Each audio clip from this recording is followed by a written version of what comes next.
Alright, welcome back to another Art of War 3 replay. I'm your host, John Cena, and today we're going to be doing a clan 2v2 battle. I'm going to be the blue Confederate player. My ally EveRommel C is going to be the green Confederate player. So let's go ahead and get into it. We're going to be facing off against two pretty strong resistance players, so we got an interesting battle lined up here. So EveRommel's getting some scouting onto the yellow player's base. Meanwhile, Red's got some early game units pushing some damage onto my base. So I've made a fortress. Originally I thought that Red was just sending riflemen to my base, but we can see that there's some coyotes starting to come in as well. So I'm suspecting a potential rush here, so I'm going to quickly try and drop a rocket tower for defense. EveRommel's getting a good scout on Yellow's base. Yellow is teching up to HQ3 at this time. Meanwhile, I haven't teched up yet. My development has been delayed because Red is starting to destroy some of my buildings here, and I don't want to lose any critical infrastructure. My first rocket tower gets finished, but it's not going to be able to defend my base fully. So I'm going to try to finish a second rocket tower for defense. So I'm going to throw on a gold construction boost there, just trying to make sure I deal with these coyotes and infantry. I've already lost a couple barracks here, and I don't want to lose any more. So I finished the second rocket tower. With the second rocket tower, Red is going to move away from my base. So at this point, I don't need EveRommel's help anymore. Eve is going to be able to intercept these units here and take out the early game units. So EveRommel hasn't started teching up either. I finally started to tech up to HQ3. EveRommel's just producing units for base security here. And we can see that I'm just starting to make some more units here. I'm going to go ahead and send an assault over to the Red player. So we can see that Red's got multiple supply centers, their HQ3, level 3 assault vehicle factory, and an airfield, along with a level 2 avia factory. So Red looks like it's going for a mix of Hawks and a ground army.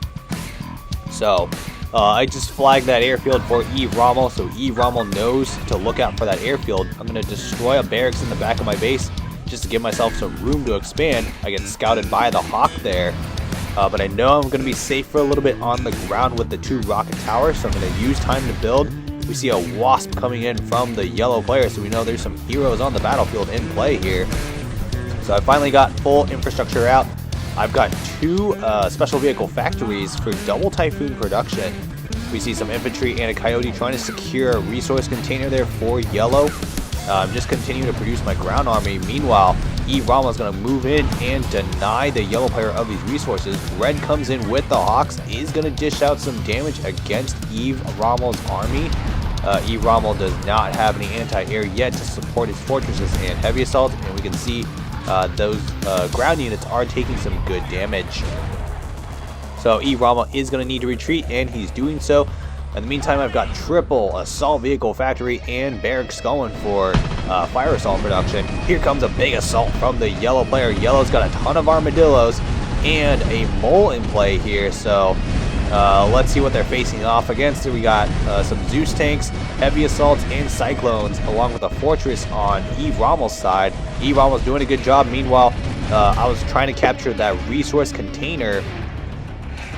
We can see that EveRommel's pushing the yellow player away. I'm trying to decide if I want to capture that resource container or not yet. I don't know how many Jaguar tanks Red has, and I don't want to walk my units into a trap. There we go. Red's going to move onto the container. We can see that Red's only got 5 Jaguar tanks, so I'm going to make my attack here, and I'm going to clean up those Jaguar tanks really nicely. Here come the Hawks, though, and those Hawks are taking a ton of damage from my Typhoons. Looks like Red is going to lose 2 of the Hawks there, and that third Hawk is getting heavily damaged by my Typhoons. EveRommel is now starting to counterattack, putting some pressure on the yellow player. We can see that Yellow is trying to dig in with the mole. Yellow is going to lose a barracks there. We see a mini gun tower come down for the mole. I'm just continuing to produce units here. I know that I've got the upper hand in surrounding the Red player, and I want to see how the assault pans out for EveRommel before I make my move. We can see EveRommel is starting to target some of the infrastructure, but EveRommel needs to target that gun turret. That turret is dishing out a lot of damage against EveRommel's units. In the meantime, I've secured the large resource container. It's going to be nice. Going to get them extra resources for unit production. We can see EveRommel now targeting that Jaguar tank. And that's a smart move to do here, considering that moles are incredibly tanky and they take a lot of hits. EveRommel's initial counterattack is getting cleaned up, so he is going to have to retreat. In the meantime, he's dropping some more defenses. And we can see that I've got a really nice concave set up here. I've got good map control.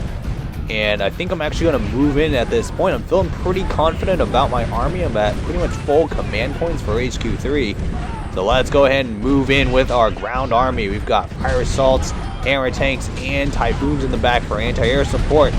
Let's see what Red's got. Red's got 5 barracks here and not enough ground units. So this is not looking good for the red player. I'm taking initiative on this attack here. I've got a gold vehicle attack boost to boost the damage of my hammers. Now I'm starting at the front and then I'm going to work my way towards the back with the hammer tanks here. I'm trying to take out the production structures first. Also, hammers really thrive on maneuverability, and my hammers don't quite have room to maneuver yet. I've got 2 different attack forces coming in now, so this is really nice and working out really well for me. Starting to get to the really important infrastructure here, and those supply centers are taking some heavy fire from my ground troops. Yellow's coming in with reinforcements. We see a few Jaguar tanks coming in. Red has no ground army left essentially to defend with. Here comes the mole as well from Yellow. Looks like Yellow's in trouble here, and Red is in huge trouble here. Red has no way to defend themselves right now at the moment, except for a couple factories here. And I'm going to move my forces back in. I've got a full ground army moving in. This is not looking good at all for the red player. We can see that red was also HQ4, so both of these resistance players were able to build really quickly, so this was a well-timed attack on my part. We can see here that I'm starting to clean up the rest of the yellow player's rescue force. Here comes EveRommel. EveRommel's launching a perfectly timed counterattack, so we got pressure on both ends. So red is not able to help out yellow, and yellow is not able to help out red. And looks like red is just about finished off here. He's only got a few structures left here. EveRommel is starting to dig into the infrastructure on the yellow player's side of things. Yellow's only got a couple Jaguars in play and a sniper tower, and that is not going to be enough. Level 2 Avia Factory goes down, and this is looking really bad for the red player. It's essentially good game at this point. The rest of this is just us finishing off the 2 resistance players. And we can see that yellow had tucked up to HQ4. Alright, hope you all enjoyed this battle. It was a lot of fun to play this one.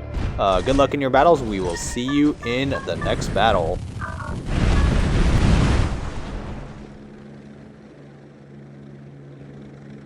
Victory.